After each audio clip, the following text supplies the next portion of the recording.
Friends, आज मैं आप लोगों को एक बहुत ही खूबसूरत फूल वाले पौधे के बारे में बताऊंगी जो कि अप्रैल से लेकर सितंबर अक्टूबर तक लगातार फूल देता रहता है।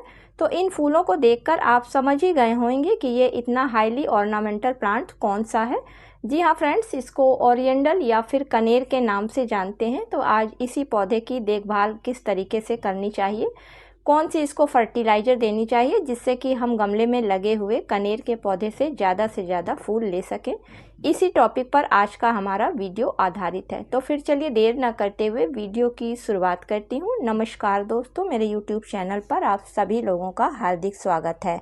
तो फ्रेंड्स, कनेर एक फ्लावरिंग प्लांट है और इसको ओरिएंडर के नाम से भी जाना जाता है। ये एक गर्म वातावरण का पौधा है और अक्सर आपने इसको पार्क में या फिर रोड साइड लगे हुए देखा होगा।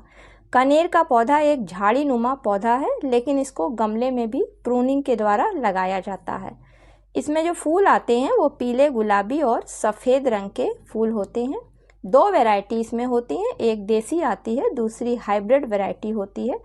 हाइब्रिड वैरायटी के पौधे हमेशा छोटे रहते हैं और वो गमलों में बहुत आसानी से चल जाते हैं।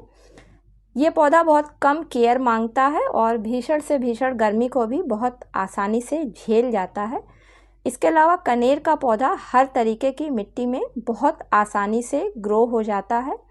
कनेर का पौधा अगर ज़मीन में लगा हुआ है तो इसकी जो हाइट जाती है वो 7 फुट से 21 फुट तक जाती है।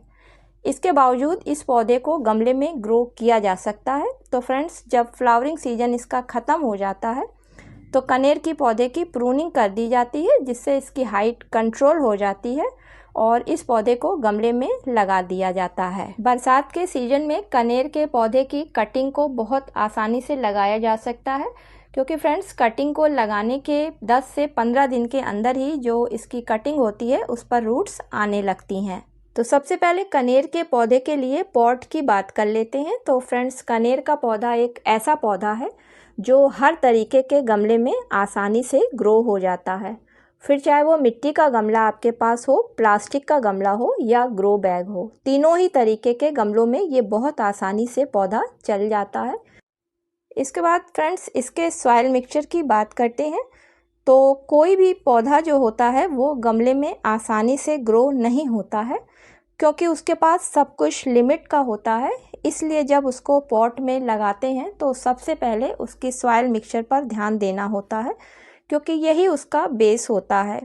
तो जब आप कनेर के पौधे को नर्सरी से लाकर अपने घर में लगाएं तो इसका जब सॉइल मिक्सचर को तैयार करें तो उसमें आप 40% बगीचे की मिट्टी को मिलाएं और 20% आप उसमें रेत यानी कि बालू को मिलाएं। 30% उसमें आप वर्मी कंपोस्ट या फिर गोबर की अच्छी खाद जिसमें कोई कीड़ा वगैरह ना हो उसको मिलाएं। और जो बचता है आपके पास उसमें आप नीम कली, फंगीसाइड और जो भी आपके पास अच्छा माइक्रो न्यूट्रिएंट्स हो उन सब को मिलाकर एक अच्छा सा सॉइल तैयार करें। और उस सॉइल मिक्सचर में आप अगर कनेर के पौधे को लगाते हैं तो आपका कनेर का पौधा काफ़ी अच्छी तरीके से ग्रोथ करेगा, साथ ही साथ उसमें फ्लावरिंग भी ज़्यादा होगी। इस पौधे के लिए अगर धूप की बात करें तो ये पौधा पूरी तरीके से धूप ही वाला पौधा है। इसलिए आप अपने पौधे को ऐसी जगह रखें जहां इस पर पूरे देर की धूप आती हो, क्योंकि अगर आप इसको छायादार जगह पर रख देंगे तो इसमें फूल कम आएंगे या फिर आएंगे ही नहीं। हर पौधे की तरीके से ही कनेर के पौधे को भी वेल ड्रेन्ड मिट्टी काफ़ी पसंद होती है। इसलिए गर्मी के समय में इसे सुबह और शाम 2 समय पानी दें, लेकिन जब बरसात का सीजन स्टार्ट हो जाए तो इस पौधे को 2 से 3 दिन के अंतर पर पानी देना होता है। तो आज कनेर के पौधे को जो मैं यहाँ पर 2 फर्टिलाइज़र देने जा रही हूँ, उन 2 फर्टिलाइज़र में पहली फर्टिलाइज़र हमारी phosphorus rich fertiliser bone meal है, क्योंकि फ्रेंड्स जितने भी पौधे फूल वाले होते हैं उन सभी की रूट सिस्टम को मजबूत करने के लिए, जिससे कि उस पर जल्दी फ्लावरिंग हो सके, उसके लिए फास्फोरस रिच फर्टिलाइज़र दी जाती है। तो बोन मिल एक ऐसी फर्टिलाइज़र है जिसमें अकेला 56% फास्फोरस पाया जाता है। इसके अलावा इसमें कैल्शियम और प्रोटीन भी काफ़ी मात्रा में पाया जाता है।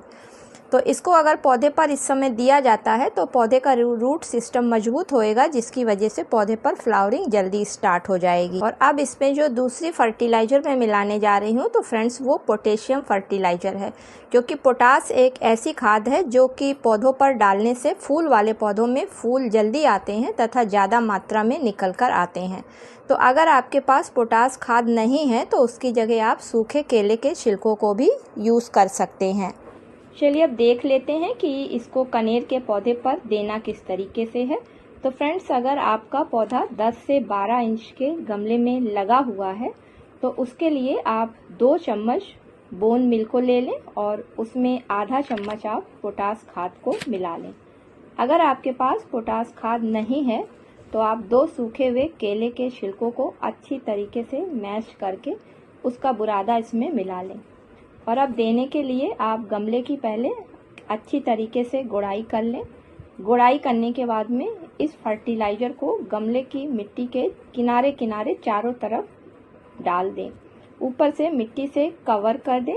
फ्रेंड्स, इस चीज़ का ध्यान रखना है कि कोई भी फर्टिलाइज़र अगर किसी भी पौधे को दी जाती है तो वो पौधे की मेन रूट के पास नहीं दी जाती है, किनारे की तरफ दी जाती है, क्योंकि हर पौधे की जो फीडर रूट्स होती हैं, जो खाद रूपी भोजन को पौधे के हर हिस्से में पहुंचाती हैं, वो साइडों में ही होती हैं।